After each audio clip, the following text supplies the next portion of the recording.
오늘은 고린도 후서 8장 1절부터 7절까지 말씀을 중심으로 연보하는 은혜라는 제목으로 같이 말씀을 나누고자 합니다.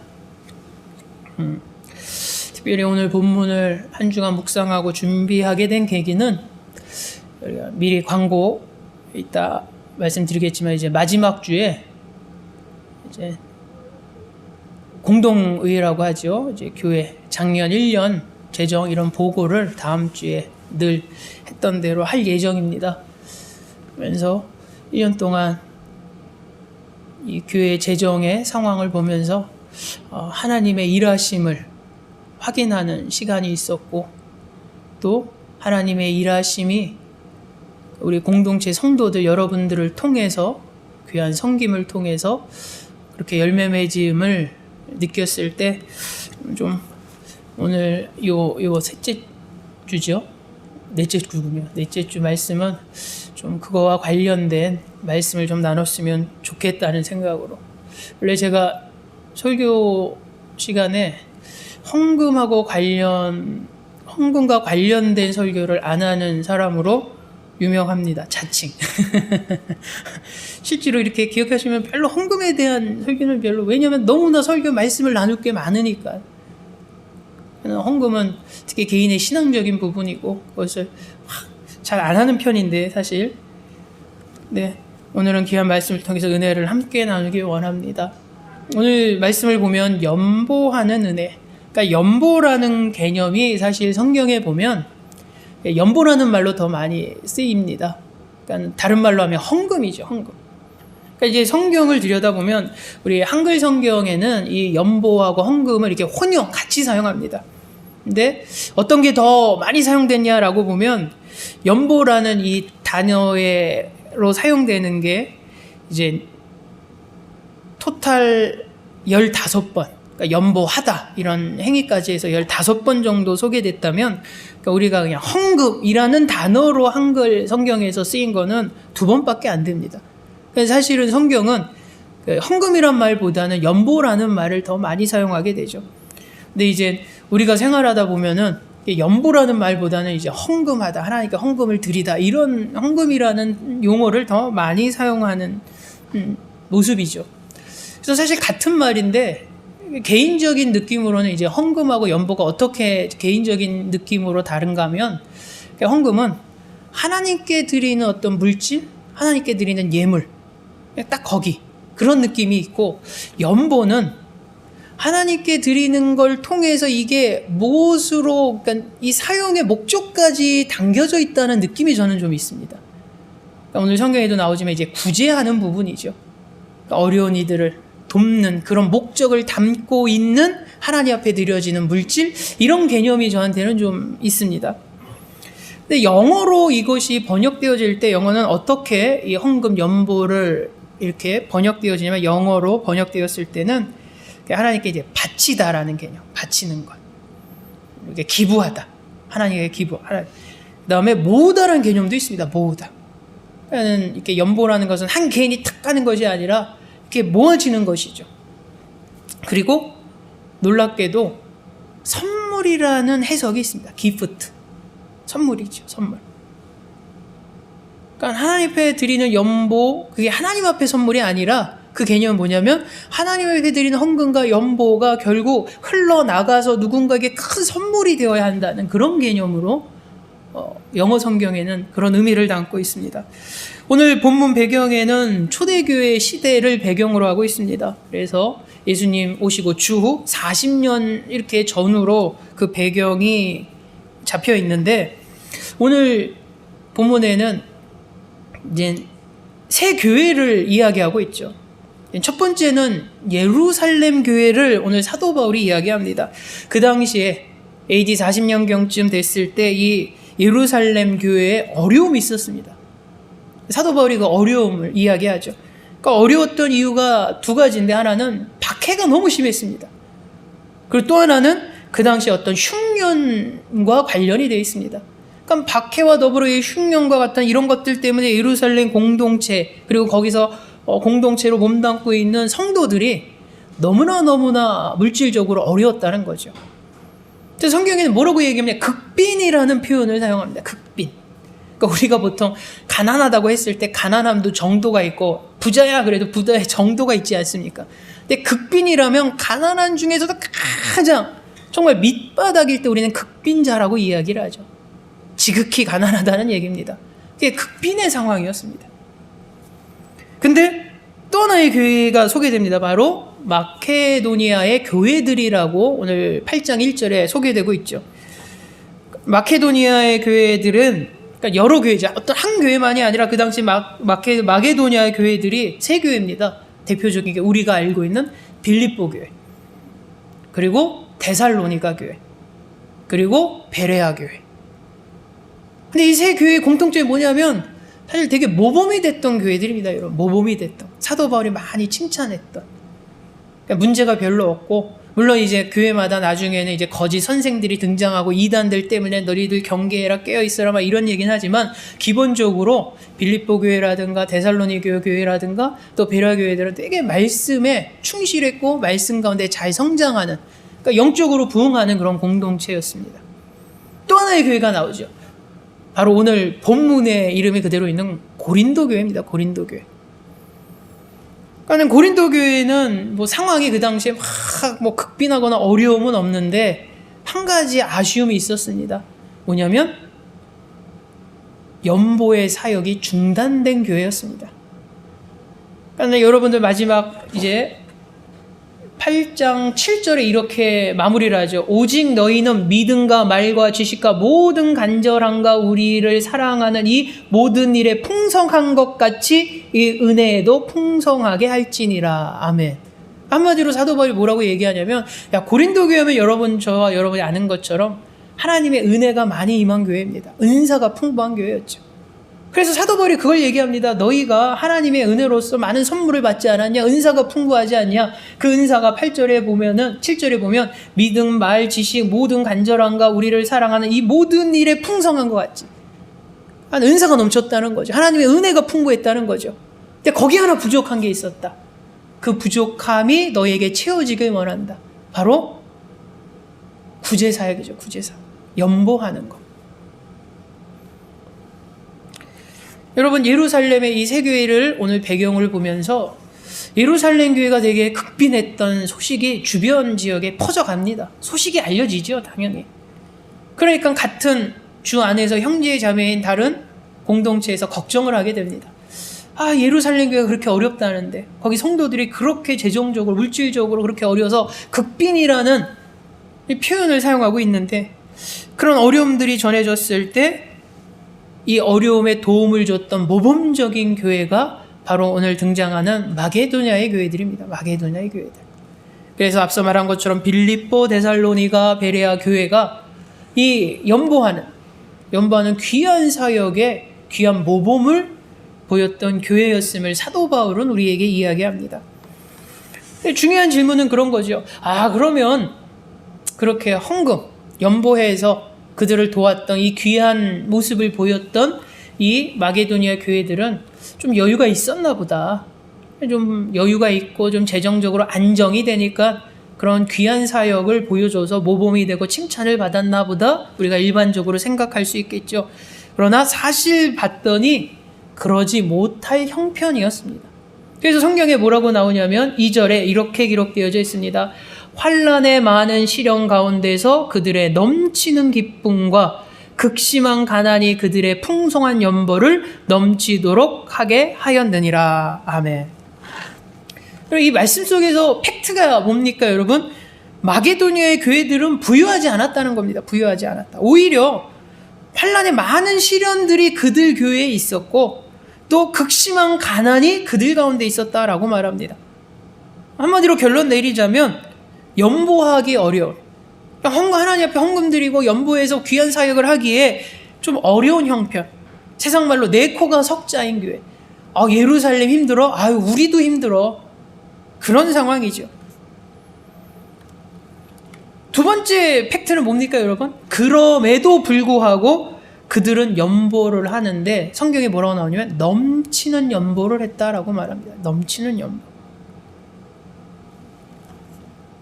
그러니까는 중요한 사실을 발견하죠. 그들이 넉넉해서 여유 있어서 연보하고 섬겼던 것이 아닙니다. 그들도 어려웠습니다. 물론 예루살렘처럼 극빈한 상황은 아니었겠지만 성경 불면이 많은 환란에 많은 시련 가운데 있었고 그 다음에 극심한 가난 가운데서라는 표현도 있습니다. 연보하기 어려운 환경에서 그들은 연보했다는 거죠. 어떻게 그럴 수 있는가? 성경은 그들의 모습을 이렇게 비유합니다. 바로 넘치는 기쁨과 극심한 가난이 그들의 풍성한 연보를 넘치도록 하게 하였다라고 말합니다. 그러니까 그들이 넘치는 기쁨, 그리고 가난, 그리고 풍성한 연보. 근데 여기서 풍성한 연보는 우리 한글 번역이 그러고 정확한 헬라어 번역을 가면 관대함이라고 해석되어지고 번역되어집니다. 그러니까 넘치는 기쁨, 가난, 풍성한 관대함이 귀한 연보를 넘치도록 하겠다라는 이야기가 되죠. 근데 이거는 여러분 이제 그런 생각입니다. 넘치는 기쁨이 그들로 하여금 연보할 수 있겠다는 거죠. 그들에게 풍성한 관대함. 여러분, 관대함이라는 건 열린 마음입니다. 생각하고 위하는 마음이죠. 어떤 상대를 생각하고 열린 마음이 있으니까 그런 마음이 넘쳤기에 연보할 수 있었다는 거죠. 그들에게 기쁨이 넘쳤기 때문에 연보할 수 있었다는 겁니다. 하나가 좀 특이한 게 있습니다. 가난이라는 말이 나오죠.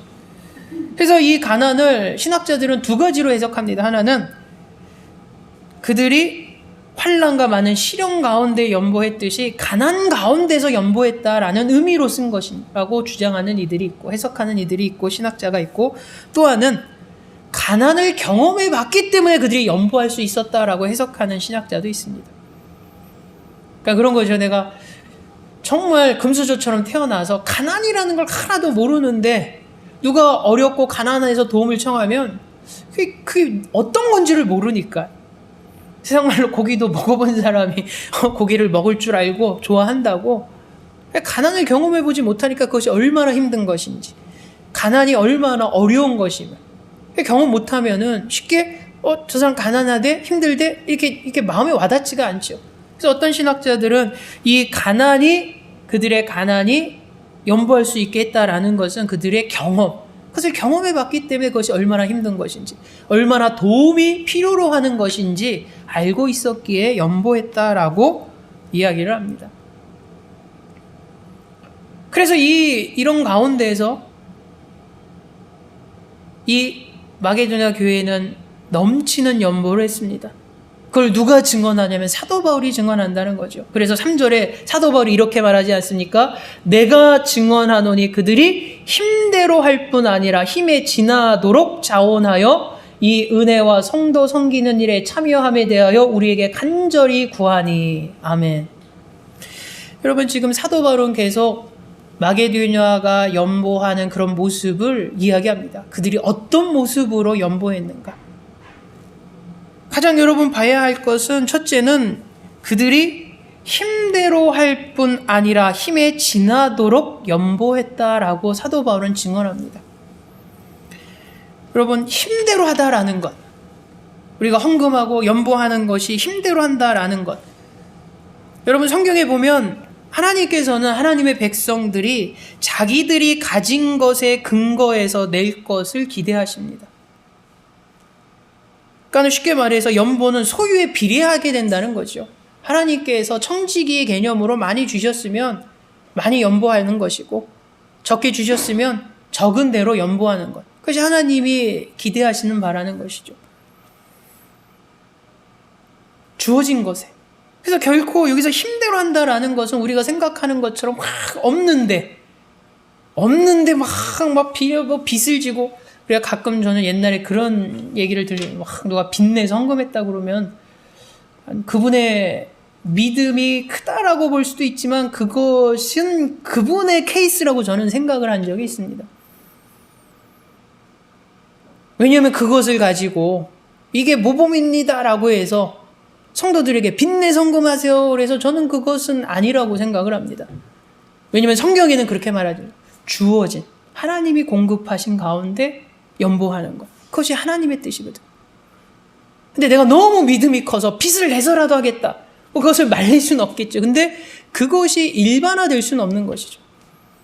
이 얘기를 하는 것은 예전에 어느 붕회를 갔는데 어느 목사님이 헌금하세요 그 주제로 말씀을 하시는데 설교를 듣고 보니까는 마음이 어떤 마음이냐.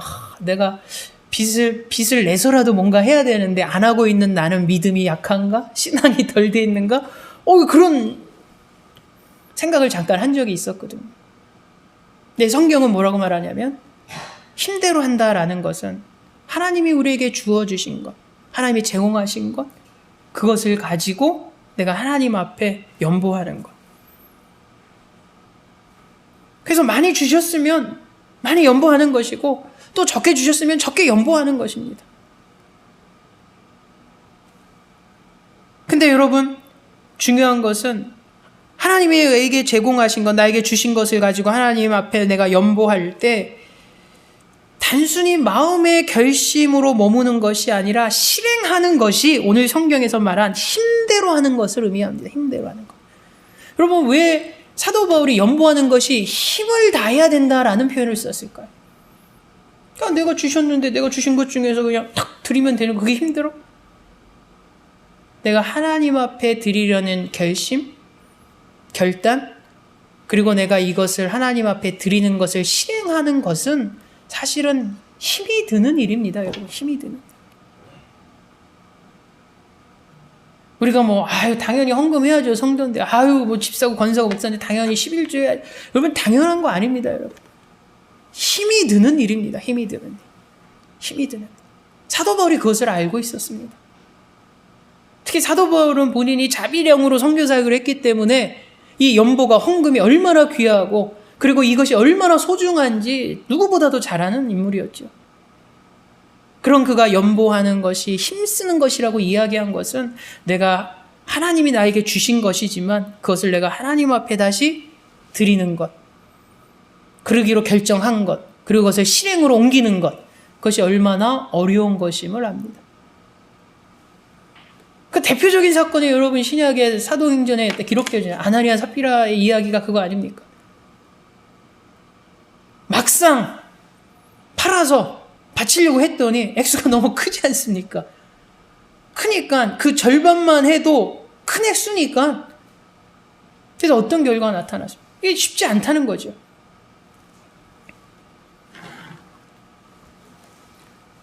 힘을, 그리고 또한 뭐라고 말합니까? 힘대로 할 뿐 아니라 힘에 지나도록 했다라는 것.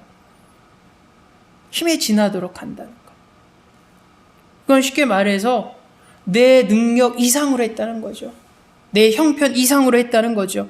여러분, 내 능력 혹은 내 형편 이상으로 했다는 것은 결국 거기에는 희생이 있었다는 것입니다. 희생이 있었다는 것. 그러니까 연보가 힘대로 할 뿐 아니라 힘에 지나도록 한다는 것. 그러니까 헌금하는 거 쉽지 않다는 것이고 또 힘에 넘치도록, 성경 표현대로 힘에 지나도록 한다는 것은 우리의 헌신이 있었다는 거죠. 헌신. 희생이 있었다는 것입니다. 여러분, 그런 건 저는 그런 생각을 해봅니다. 아주 부유해서 음식을 먹는데 음식을 나눠주세요 그러면 나누어줘도 정말 부자는 그걸로 나눠줬다고 해서 배고픔을 느끼진 않습니다. 그렇지 않습니까? 어차피 내가 먹다가 남은 거 다 어차피 세상 말고 군대 가면 짬밥이라고 해서 버려야 되거든요. 근데 그러지 못한 이가 누군가가 배고프다 해서 나눈다라는 것은 내가 배부르지 못함을 의미합니다. 배부르지 못함. 나눠줌으로 인해서 나도 배고픔을 느낄 수 있다는 거죠. 안 나눠줬으면 내가 배고픔을 해결할 수 있는데 나눠줌으로 인해서 나는 만족하지 못하고 부족하게 먹어서 배고플 수 있다는 겁니다. 그럼에도 불구하고 내가 나누겠다는 거죠. 주겠다는 거죠. 드리겠다는 거죠. 희생입니다. 희생. 여러분, 희생.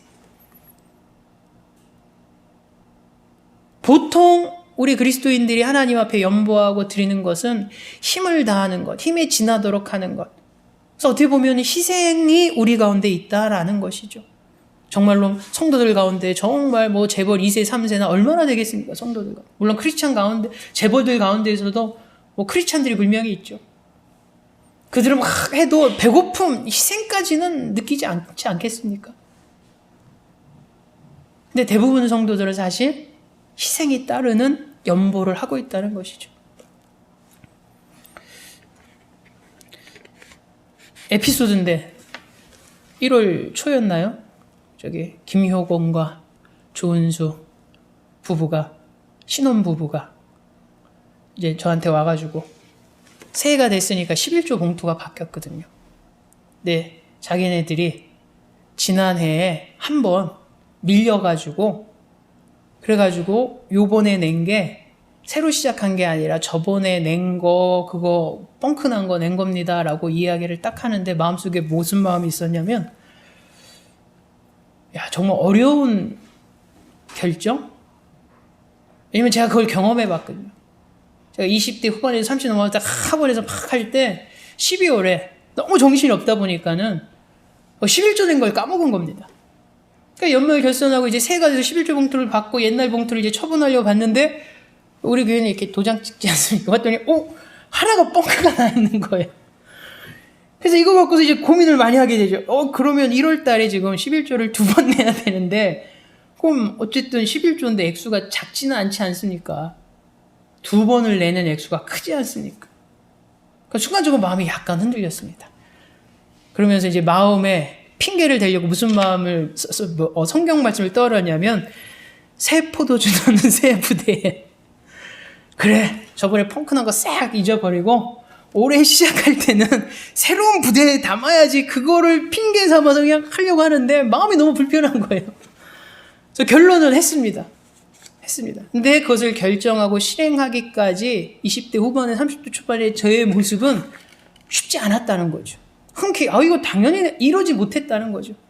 근데 그 생각이 탁 드는 순간 은수가 그걸 부부가 딱 하는데 야 이거 엄청나게 고민했겠는데 속으로 전혀 내색은 안 했지만 이 두 부부가 아마 전날 모여가지고 토론하고 이거 어떻게 할까 우리 그냥 넘어가고 우리도 새 포도주에 새로운 거 담을까 제가 그랬던 경험이 있기 때문에 근데 그 모습을 보면서 신앙이 성숙된 거 아닌가? 우리가 어떻게 보면 여러분 성도들이 헌금하고 연부하는 것 성도의 당연한 본분이고 당연한 일이라 여겨지지만 성경은 뭐라고 말하냐면 힘이 드는 일이라고 말합니다. 그리고 그것은 희생에 따르는 일이라고 말하죠. 그러니까 쉬운 일이 아니라는 겁니다. 그래서 가끔 이제 동료 목사님들 가운데 한 번도 사회생활 안 해본 그런 친구들이 있습니다. 그러니까는 그런 거죠. 이제 어려서부터 이제 중고등 은혜 받아서 이제 학부 때도 신학 전공하고 신대원도 와가지고 이제 부목사에서 한 번도 이제 사회생활을 경험 못한 이들은 너무나 그냥 교회에서 헌금하는 게 당연한 거고 안 하면 믿음 없는 거야. 특히 이제 큰 교회에서 또 부교육자 있으면 이제는 거기서 헌신하는 분들을 많이 봅니다. 그러면 저렇게까지 헌금하고 저렇게까지 연보하고 그걸 봤기 때문에 이 부목사 마음에 뭐가 있냐면 당연한 거 아니야? 그런 마음이 있죠.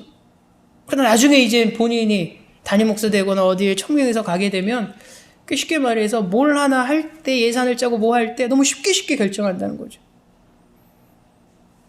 근데 사회생활 해본 분들은 좀 뭐가 다르냐면 되게 신중합니다. 교회 재정의 헌금이 어떻게 모아지는지 아니까.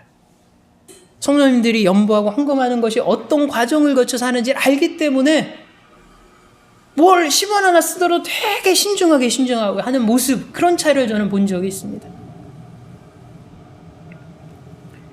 여러분 오늘 성경은 사도 바울이 뭐 하냐면 연보라는 것은 힘을 다할 뿐 아니라 힘에 지나치도록 하는 모습을 이야기합니다.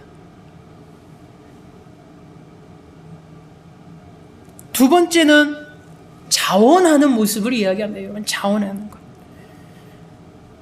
그러니까 쉽게 말해서 마게도냐 교회 성도들이 사도 바울이 막 이렇게 좀 도와줘야지 막 이렇게 압력을 가해서 그들이 마지못해서 우리 교회에서는 이렇게 좀 연보합니다. 보내드립니다. 이게 아니었다는 거죠.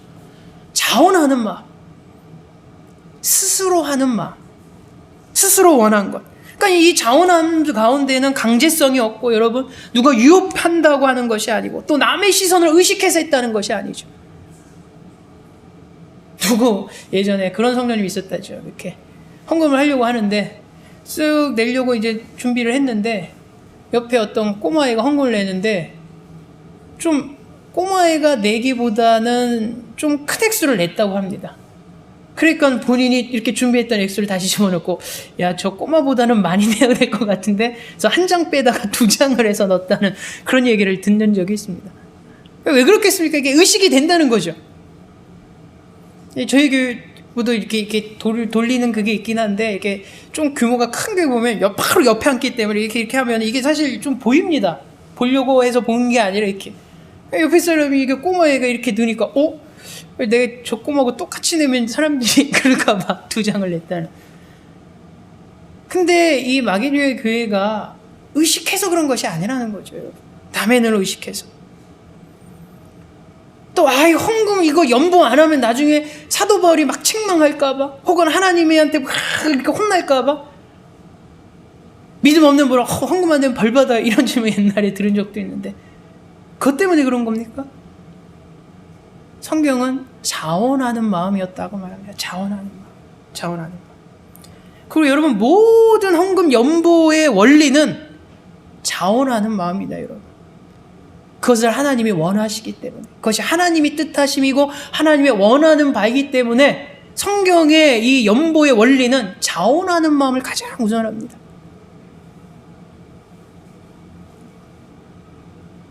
바로 그 모습이 마게도냐의 교회들의 모습이었다는 거죠. 세 번째, 이 교회들의 바울의 증언에 의하면 세 번째 특징은 무엇이었냐면 바로 연보에 참여하기를 간절히 원했다라고 말합니다.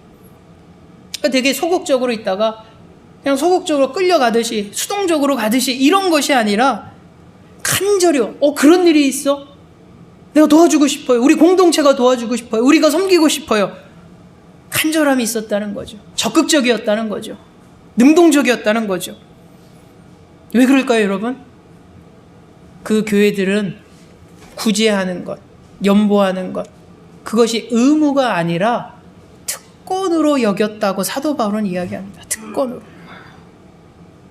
그것이 의무라서 하는 것이 아니라, 이게 내가 하나님의 백성이라면 내가 누군가를 도와준다는 것, 내가 연보하는 것, 하나님 앞에 드리는 것, 이거는 하나님의 백성이 할 수 있는, 하나님의 자녀가 할 수 있는 특권으로 여겼다는 거죠.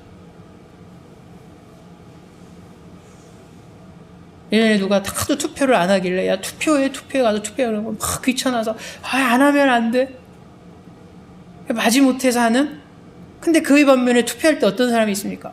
내가 나라의 주인인데 내 특권을 포기해서는 안 되지. 주권을 포기해서는 안 되지. 그래서 하시는 분들이 엄청난 차이가 납니다, 여러분. 이 마게도냐의 교인들은 연보하는 거, 헌금하는 것을 특권으로 여긴 이들이라고 말합니다. 특권으로 여긴. 그것을 지금 사도 바울이 증언하고 있는 것이죠, 여러분. 근데 중요한 질문으로 이제 이어갑니다.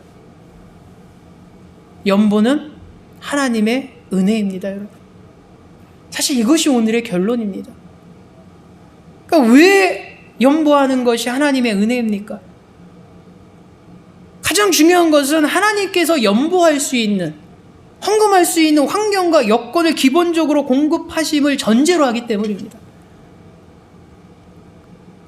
그러니까 쉽게 말해서 내가 막 아침마다 뛸 수 있는 거는 뭐가 전제되어 있습니까? 내 다리가 튼튼하다는 전제가 있지 않습니까?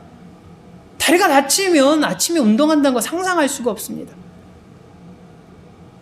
그렇다면 무슨 얘기입니까, 여러분? 내가 아침마다 운동한다는 것, 그것은 내 다리가 튼튼하고 멀쩡하다는 전제입니다. 튼튼한 다리를 가졌다는 것에 감사지요, 여러분. 그러니까 연보가 하나님의 은혜인 것은 내가 연보할 수 있는 환경이 조성되고 주어졌다는 이 자체가 이미 기본적으로 깔려있는 이 상황이 하나님의 은혜라는 것입니다. 냉정히 말해서 누군가는 연보하고 싶어도, 누군가를 돕고 싶어도 내게 주어진 거, 가진 것이 정말 없어서 못하시는 분들도 있습니다, 여러분.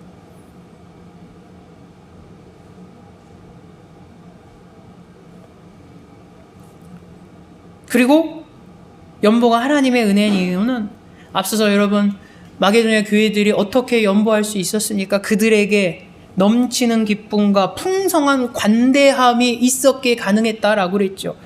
그럼 여기서 중요한 질문이 던져집니다. 왜 그 교회는 넘치는 기쁨과 풍성한 관대함이 있었습니까? 그들이 좀 더 탁월한 성도들이라서, 혹은 그 마게도니아 교인들만 특별한 심성들을 갖고 있어서 그들은 어려운 가운데서 넘치는 기쁨이 나왔고 가난한 가운데서도 너무 풍성한 관대함이 나타났습니까? 그렇지 않지요. 사도 바울은 뭐라고 이야기하냐면 그것이 하나님의 은혜라고 말합니다. 그래서 여러분 1절을 잘 보십시오. 뭐라고 시작하냐면 형제들아 하나님께서 마게도냐 교회들에게 주신 은혜를 우리가 너희에게 알리노니. 하나님께서 마게도냐 교회에 주신 은혜가 뭐냐면 그 은혜로 말미암아 그들이 환난 가운데 시련 가운데에서도 기쁨이 있었고 가난한 가운데에서도 풍성한 관대함을 소유할 수 있다는 것이죠. 그래서 그것으로 말미암아 연보할 수 있었다라고 말합니다. 그러니까 결론은 결국 하나님의 은혜라는 것이죠.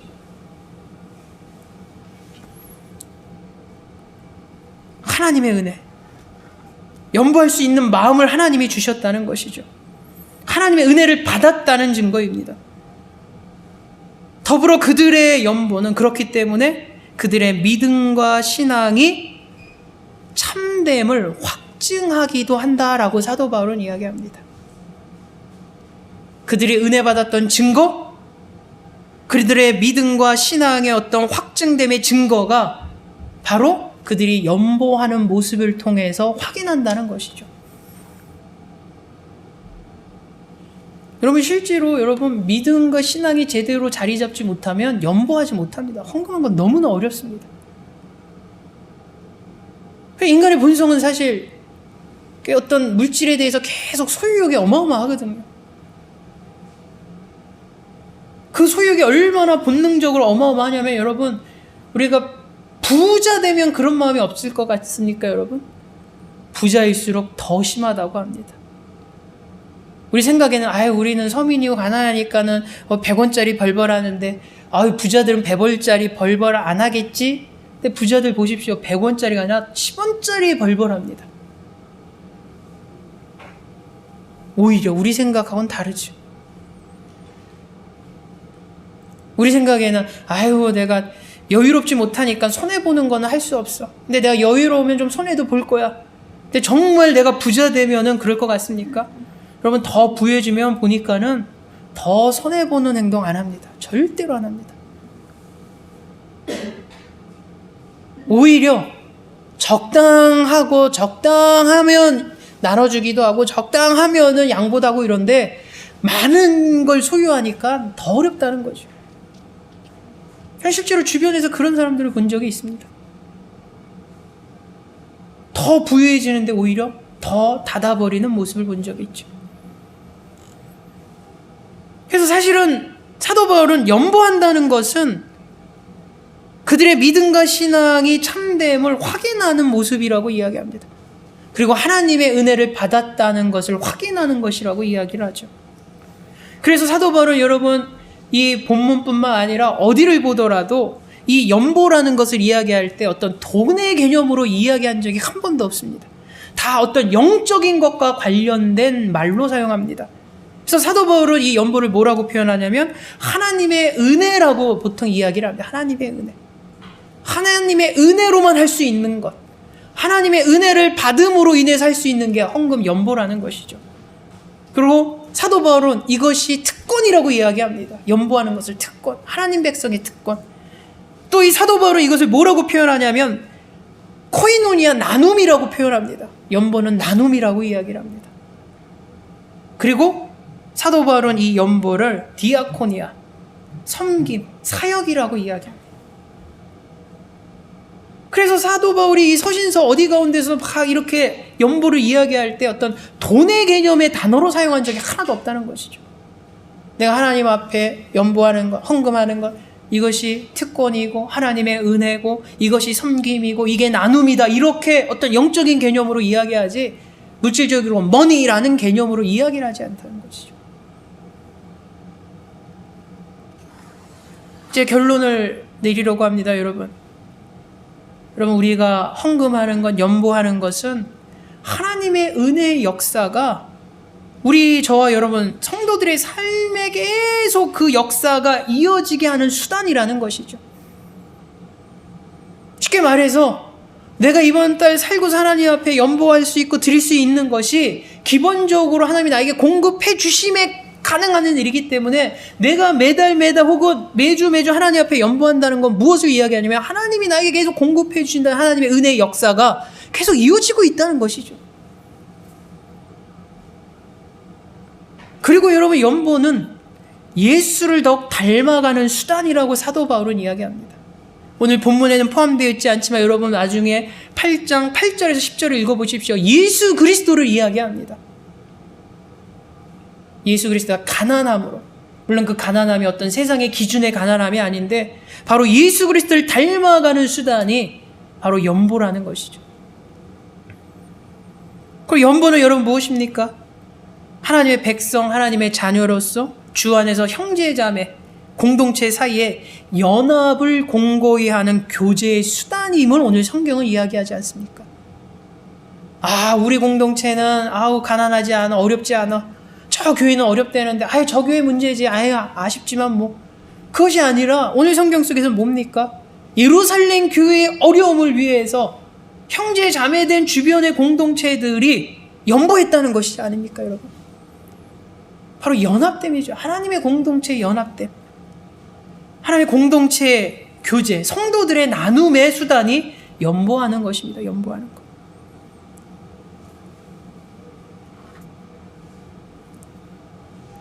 여러분, 가장 중요한 표현은 오늘 성경에 이렇게 말합니다. 성경에 뭐라고 기록되었냐면 5절에 우리가 바라던 것뿐 아니라 그들이 먼저 자신을 주께 드리고. 아멘. 사도 바울은 이 마게도니아 교회들이 연보하는 것을 뭘로 이야기했냐면 하나님 앞에 드리는 것이라고 얘기합니다. 드리는 것. 그들의 삶을 하나님 앞에 드리는 모습으로 이야기하지 않습니까? 두 글자로 그것이 헌신이라는 것입니다. 헌신. 그럼 우리가 하나님 앞에 헌금하고 연보하는 것, 사도 바울은 우리의 삶을 드리는 헌신이라고 표현합니다. 헌신. 대단한 것입니다, 여러분. 대단히 어려운 것이고.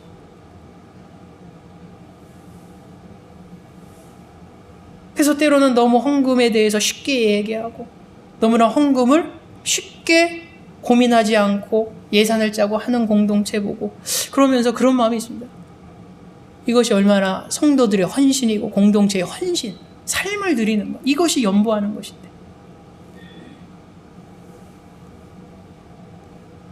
여러분, 오늘 연보하는 의미를 보십시오. 하나님의 역사가 우리 가운데 계속, 은혜의 역사가 우리 가운데 계속 되는 수단인 것이고, 예수를 닮아가는 수단인 것이고, 공동체 안에 교제고 나눔이 수단이 되는 것이고, 그리고 우리의 삶을 드리는 헌신의 모습이 바로 연보입니다. 그럼 거꾸로 얘기하자면 이 귀한 예물, 연보, 헌금은 정말 하나님 뜻에 합당하게 사용돼야 된다는 것이죠. 많은 한국교회의 문제점과 아픔이 생기는 이유가 이 후반부의 이야기를 못해서입니다. 정말 우리 한국교회 성도님처럼 정말 헌신적으로 하나님 앞에 연보, 헌금 드리는 그런 성도들도 아마 전 세계적으로 드물 겁니다. 근데 안타까운 것은 그런 귀한 섬김이 오늘 성경에 나와 있는 것처럼 정말로 세상에 흘러 들어가서 어려운 공동체를 도우고 하나님의 귀한 사역에 쓰이고 이래야 되는데 그러지 못하고 고요있기만 할 때,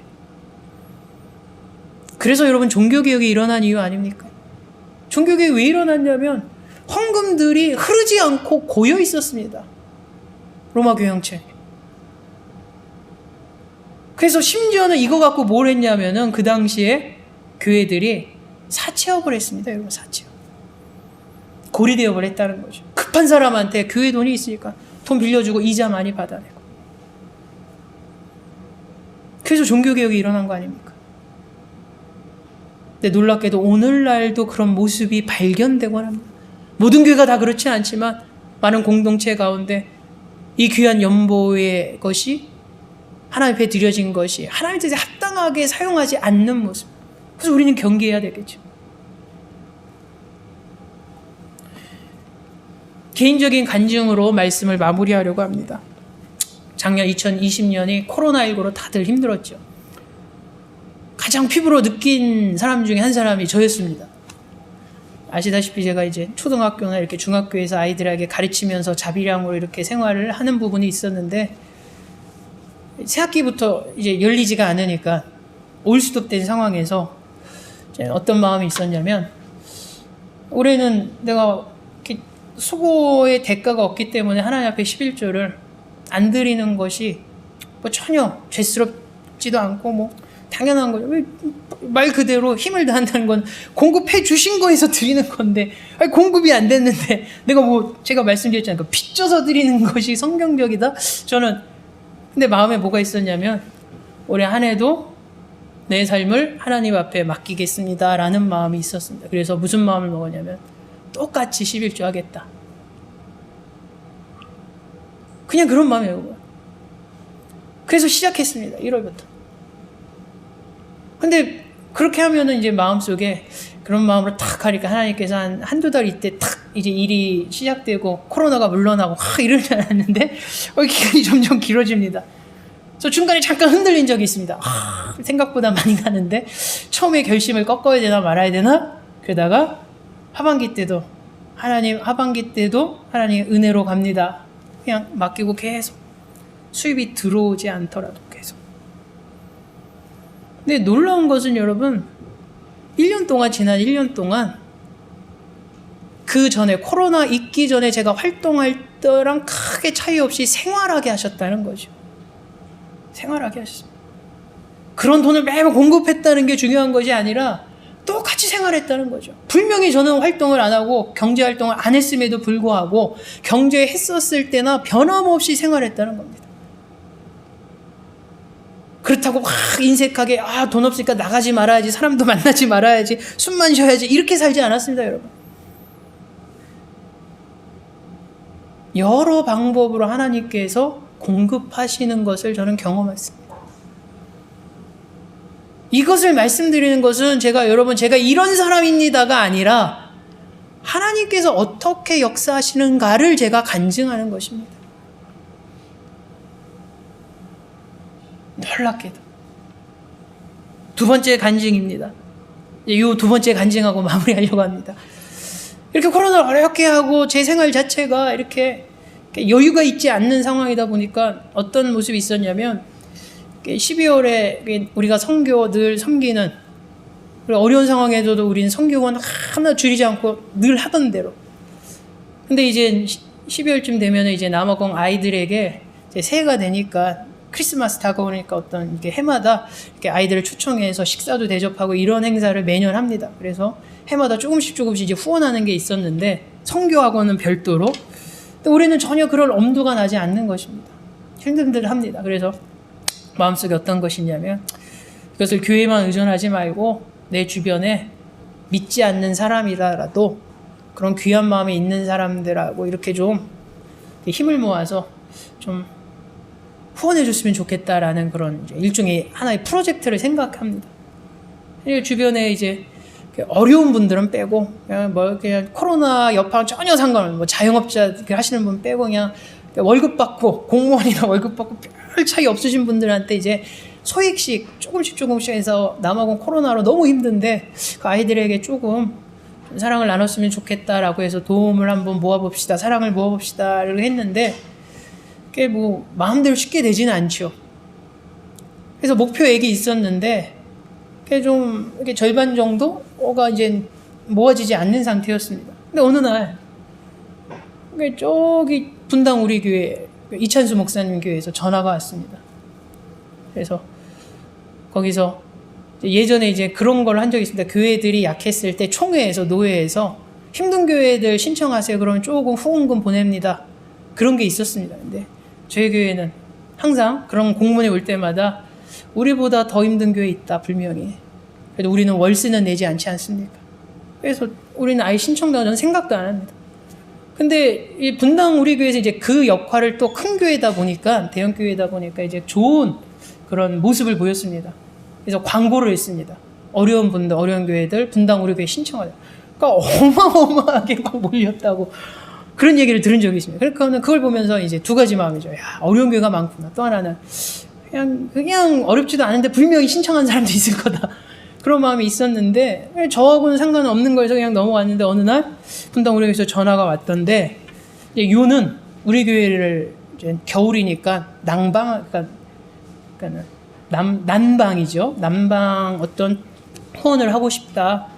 그래서 아니 내 번호를 어떻게 알았냐 이렇게 물어봤더니 그 교회에 제 후배 목사가 있는데 그 후배 목사가 이제 이천성 목사님이 그렇게 얘기했대. 이제 전국적으로 이렇게 받으니까 너무 폭주하고 정말 필요로 한지 그 기준이 없다는 거죠. 그냥 신청만 하면 달라고 하니까 어떤 현금으로 직접 주는 거니까. 그러니까 이제 그 1차 그게 끝나고 두 번째 이제 할 때는 부교육자들이 거기 많지 않습니까? 수십 명 되는데 그 부교육자들한테 추천을 하고 잘 아는 목사님 중에서 좀 어려우면 추천을 하세요라고 이야기를 했다고 합니다. 근데 이 기특하게도 이 후배 목사가 많은 목사 중에서 이제 제 생각이 났다고 해서 생각나서 추천을 했다고. 그래서 아무개 목사님이 추천으로 연락을 했습니다라고 해서 그래서 난방비를 보내드리려고 합니다라고 전화를 받았을 때 그 마음속에 굳이 준다는 데는 저희는 여유롭습니다. 거절할 필요는 없고 해서 아유 주시면 감사하죠라고 해서 이렇게 계좌번호 알려주고 했는데 놀랍게도 지원한 그 액수가 제가 남아공을 돕고자 했던 모금 액수의 그 빚만큼이 딱 왔다는 거죠. 10,000원도 안 틀리고. 그걸 보면서 마음속에 뭐냐면 하나님의 일하심이 이런 거구나. 그래서 물론 큰 교회에서 어떤 사랑의 흐름이 결국 흘러가야 된다는 거. 그래서 어떻게 보면 그래서 그것을 갖고 이제 고민을 했습니다. 우리 교회도 좀 여유롭지는 않은 건데 이걸 그냥 다 쓸까? 아니면 지금 이렇게 남아공에 좀 아이들한테 하는데 그곳으로 흘러가는 게 좋은가? 사실 이런 거는 이제 성도님들한테 의견도 구하고 그런 부분이 있어야 하긴 하지만 제가 담임 목사로서 대표로서 결정을 했습니다. 흘러보내자. 이게 하나님이 더 기뻐하시는 모습이 아닌가. 그래서 그런 일이 얼마 전에 있었습니다. 좀 간증이 길어졌죠. 이 말씀을 드리는 것은 결국 그것이죠. 우리가 하나님 앞에 헌금하고 연보하는 것은 내가 잘나서 내 능력이 돼서 내가 어떤 대가를 받고 그런 것이 아니라 하나님의 은혜로 하는 것입니다. 하나님의 은혜. 하나님의 은혜의 역사가 내 삶에 계속 개입할 때 우리는 계속 연보할 수 있는 것이고 그리고 이 연보는 결국 내 배를 채우고 우리 교회만 따뜻해지기 위함이 아니라 이것은 나눔이고 교제여야 한다는 거죠. 여러분. 궁극적으로 연보하는 모이는 것은 결국 흘러 넘쳐야 된다는 겁니다. 넘쳐야 돼. 그래서 흘러가야 된다는 거죠. 고이면 여러분 썩습니다. 여러분. 흘러가야 됩니다. 1년을 지난 낙원교회 재정을 이렇게 결산하고 이러면서